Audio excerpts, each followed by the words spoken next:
Okay, everybody, I had to redo my $1,200 price list. The price had fluctuated, so it wasn't no more. There wasn't no more of a $1,200 price list.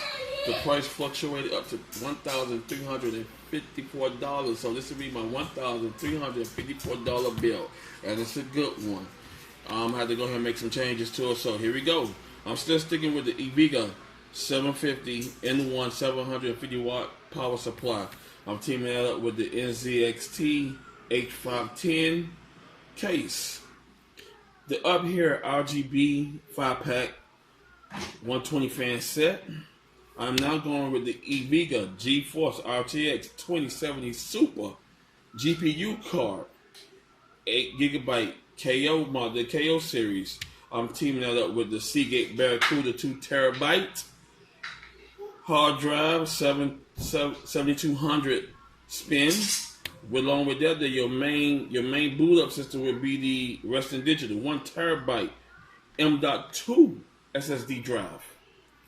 Teaming that up with a pair of 32 gigabyte DDR4 G-Skill dual kit memory at 3600 megahertz. That would go with the Gigabyte B450M-DS3H motherboard with the NZXT Kraken M22 120mm CPU AIO cooler. And with that is with the AMD Ryzen 3600 6-core 12-thread processor.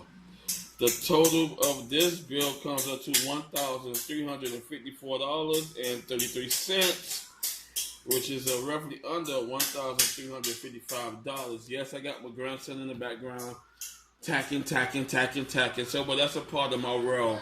Everybody is there. Everybody, my whole family team is in it. So, I love them. I love what I do. I love building PCs. I wish I had the parts to put it together. But I'm working on my sponsors. Once I get my sponsors together, I could do the build, and they could go ahead on that. My sponsors could go ahead on and do it as a giveaway to any good person, or do it as an offer as a rifle. But other than that, I love what I do. Thank y'all for watching this video. I will put all the subscriptions in I will put all the parts that I'm using for this build in my description in the video. So if you like it, please buy them, build your own PC, take these parts and build your PC, and enjoy what you put together. Peace.